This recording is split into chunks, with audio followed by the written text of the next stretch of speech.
નશા કરતા પોલીસ કર્મીને મારી નાખવાની ધમકી મળી છે। જૂનાગઢના પોલીસ હેડ કોન્સ્ટેબલ ડીકે ગઢવીને મારી નાખવાની ધમકી મળી। માલદે મેણસિંહ ચાંદેરાએ હેડ કોન્સ્ટેબલને ધમકી આપી। અગાઉ તાલુકા પોલીસ સ્ટેશનમાં એક ગુનામાં આરોપી વિરુદ્ધ ડીકે ગઢવીએ ફરિયાદ નોંધી હતી, જેને લઈને આરોપીએ રેન્જ આઈજી ઓફિસમાં ફોન કરી તેમજ રૂબરૂ જઈ હત્યાની ધમકી આપી દીધી। માલદે મેણસિંહ ચાંદેરા સામે કોન્સ્ટેબલે ફરિયાદ નોંધાવી।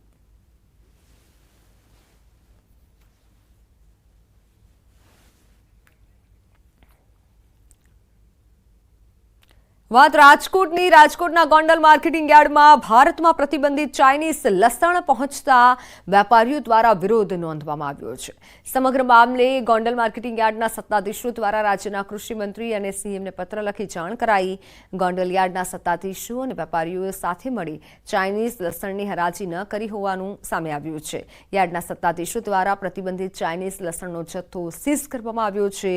મળતી જાણકારી પ્રમાણે ઉપલેટાના અલ્તાબ નામના વ્યક્તિ દ્વારા ગોંડલ માર્કેટિંગ યાર્ડ ખાતે 30 ભારી લસણની આવક કરવામાં આવી હોવાનું સામે આવ્યું છે। ત્યારે પ્રતિબંધિત ચાઇનીઝ લસણ કેવી રીતે ઉપલેટાના વ્યક્તિ પાસે પહોંચ્યું તે તપાસનો વિષય છે। આજે ગોંડલ માર્કેટ યાર્ડમાં ચાઇનાનું લસણ જે બેન્ડ છે ભારતની અંદર, તે ગોંડલ માર્કેટ યાર્ડમાં અંદાજે 30 કટ્ટા જેવું લસણ ઉતરેલું છે। અંદાજે 600-700 કિલોનો જથ્થો છે। હવે લસણ ક્યાંથી આવ્યું છે, કોને મંગાવ્યું છે, એક તપાસનો વિષય છે। લસણ ક્યાંથી એન્ટર થયું, કેવી રીતે આવ્યું, એના માટે અમે અત્યારે રાજ્ય સરકારમાં કૃષિ મંત્રીશ્રીને, ગૃહમંત્રીશ્રીને, મુખ્યમંત્રીશ્રીને અમે ઈમેલ દ્વારા અત્યારે રજૂઆત પણ કરવામાં આવી છે, કેન્દ્રમાં પણ રજૂઆત કરી છે। આવા જેટલા આવારા તત્વો આ કામમાં જોડાયેલા હોય એની ઉપર કડક કાર્યવાહી કરવી જોઈએ છે કે ગોંડલ માર્કેટિંગ યાર્ડની અંદર ચાઇનીઝ લસણની પણ શરૂઆત થઈ ગઈ છે। એના લાભાલાભો શું હશે, માનવ જાત ઉપર શું એની અસર થશે, એની તપાસ કર્યા સિવાય આડેધડ આવું બિયારણ ક્યાંથી આવ્યું અને કેવી રીતે એની વાવણી થઈ તેની પણ તપાસ માન્ય કૃષિ મંત્રીએ કરાવવી જોઈએ। માલ આવ્યો ક્યાંથી, ખેડૂતોએ ઉત્પાદન કર્યું, ખેડૂતોને કોઈ બિયારણ તરીકે દઈ ગયું છે કે વિદેશથી ક્યાંય આયાત થયું, તો આની પણ તપાસ થવી જોઈએ। હાથની સફાઈ। દ્વારકાના ખંભાળિયા શહેરમાં શાતીર ચોરોએ એન્ટ્રી કરી દીધી છે। રેલવે સ્ટેશન રોડ પરથી મોબાઈલ અને રોકડની ચોરી કરી ટોળકી ફરાર થઈ। મહિલા શાકભાજી લેવામાં મશગુલ હતી અને તે સમયે પહેલાથી રેકી કરી તૈયારીઓમાં બેઠેલા ચોરે પાકીટ અને મોબાઈલ તફડાવી લીધા। જોકે લબરબુચ્યા 3 ચોરની કરતૂત સીસીટીવીમાં કેદ થઈ। મહિલાએ પોલીસને જાણ કરતા તપાસનો ધમધમાટ શરૂ થયો। શહેરમાં શાતીર ચોરોએ ફફડાટ ફેલાવ્યો છે, પરંતુ સમગ્ર ઘટના સીસીટીવીમાં કેદ થઈ છે। શાકભાજી માર્કેટમાં તકનો લાભ લઈ આ ચોરોએ ચોરીને અંજામ આપ્યો હતો। મહિલાનું પર્સ અને મોબાઈલ તફડાવી લીધા હતા। તો કચ્છ કંડલા સ્પેશિયલ ઇકોનોમિક ઝોનમાંથી હેન્ડ ગ્રેનેડ મળતા ખળભળાટ મચી ગયો છે। હેન્ડ ગ્રેનેડ યુએસ આર્મીનો હોવાનું પ્રાથમિક અનુમાન છે। વિદેશથી આયાત કરાયેલા એક કન્સાઇનમેન્ટમાં હેન્ડ ગ્રેનેડ હોવાની આશંકા સેવાઈ રહી છે। પૂર્વ કચ્છ એસપી અને પોલીસની ટીમે સમગ્ર મામલે તપાસ હાથ ધરી છે।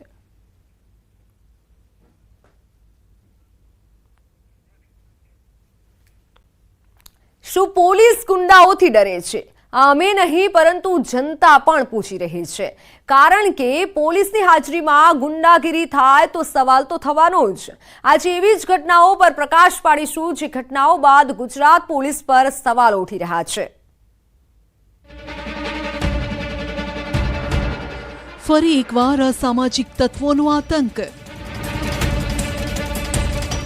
ફરી સર્જાયો લોહિયાળ જંગ। મોટા શહેરોને પણ લુખ્ખાઓએ બાનમાં લીધા। આ વખતે પોલીસ પણ બની મૂક પ્રેક્ષક।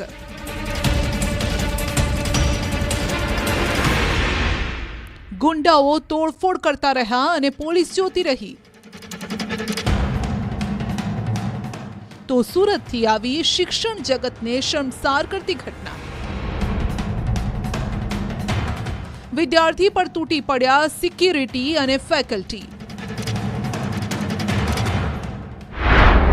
શું અમદાવાદ પોલીસ લુખ્ખા તત્વોથી ડરે છે? શું હવે તોફાની તત્વોને નથી રહ્યો પોલીસનો ખોફ? અમદાવાદના કૃષ્ણનગરમાં બનેલી ચોંકાવનારી ઘટનાને લઈ આ સળગતા સવાલ ઉઠ્યા છે. જરા દ્રશ્યો જુઓ.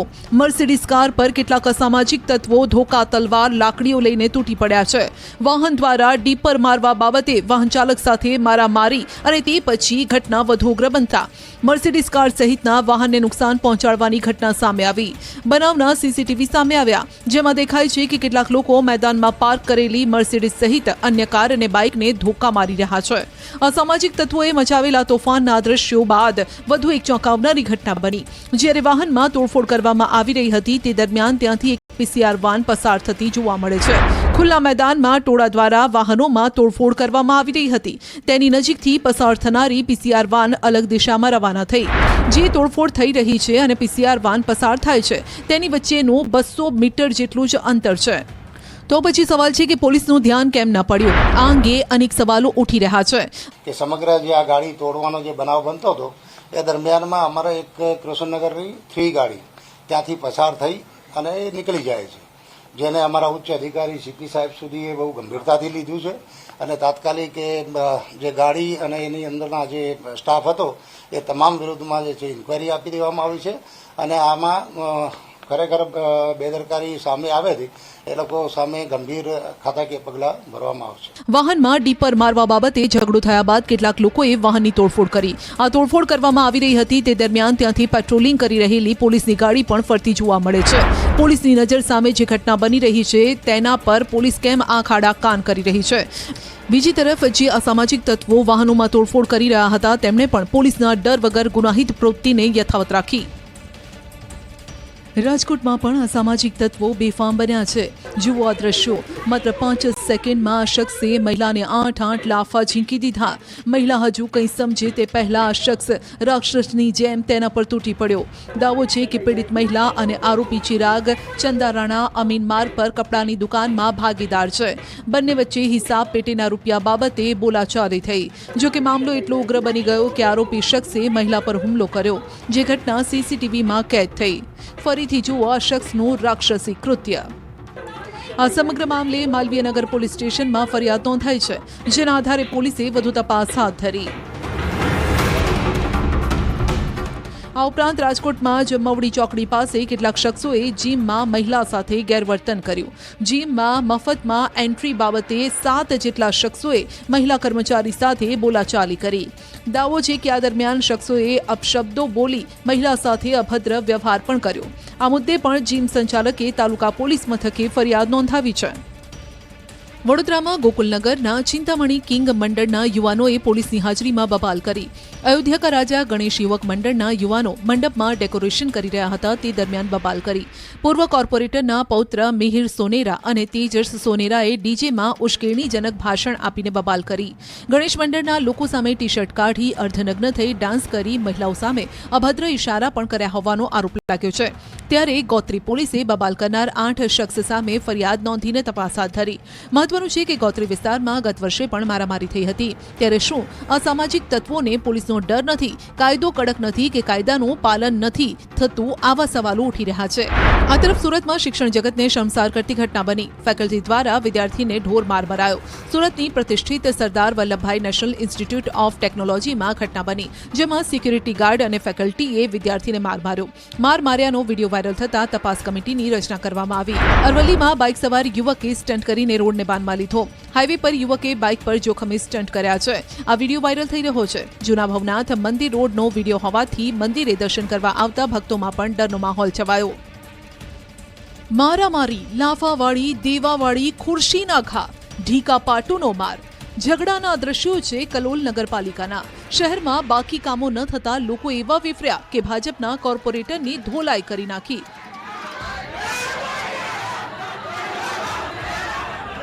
થયું એવું કે ગાંધીનગર જિલ્લાના કલોલ નગરપાલિકામાં બાકી કામોને લઈને લોકો રજૂઆત કરવા પહોંચ્યા. સ્ટેન્ડિંગ કમિટીએ મંજૂર કરેલા કામોનું ફરીથી રીટેન્ડરિંગ કરતા વિવાદ વકર્યો.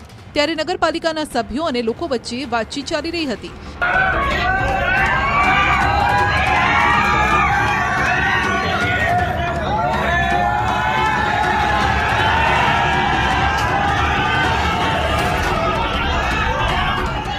પરંતુ વાત વિવાદમાં પલટાઈ ગઈ.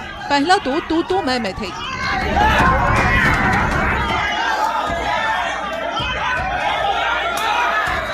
વિકાસના કામોના રીટેન્ડરિંગને લઈને વિવાદ એટલો ઉગ્ર બની ગયો કે વાત મારામારી સુધી પહોંચી ગઈ.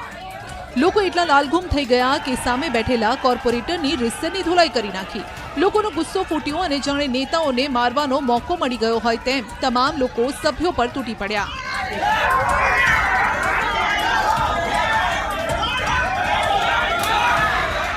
હાજર લોકોએ મારામારી કરી, ખુરશી પણ માથે ફેંકવાનો પ્રયાસ કર્યો. એક બે લોકો તો ટેબલ પર ચડી ગયા.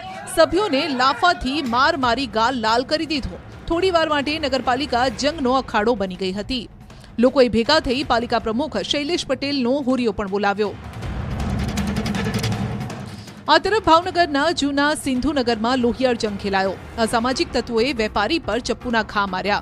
ઘટના કંઈક એવી છે કે પાનનો ગલ્લો ચલાવનાર ભરતભાઈ અસામાજિક તત્વોની માથાકૂટમાં વચ્ચે પડ્યા. બંને લોકોને શાંત પાડવા જતા એક શખ્સે વેપારીને જ ચપ્પુના ઘા માર્યા. જે બાદ ઈજાગ્રસ્ત યુવક ભરતને સટી હોસ્પિટલમાં ખસેડવામાં આવ્યો, જ્યારે કે બે શખ્સ વિરુદ્ધ ફરિયાદ પણ નોંધવામાં આવી. મારામારીના દ્રશ્યો છે ભરૂચના. અહીં પણ લુખ્ખાઓ બેફામ છે.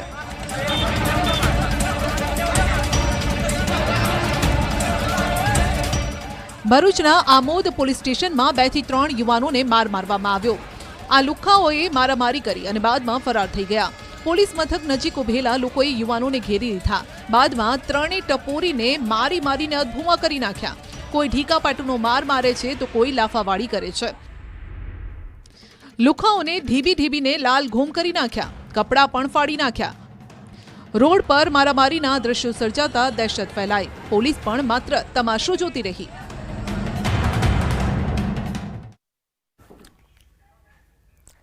તો હાલ સમાચારોમાં સમય થયો છે વિરામનો.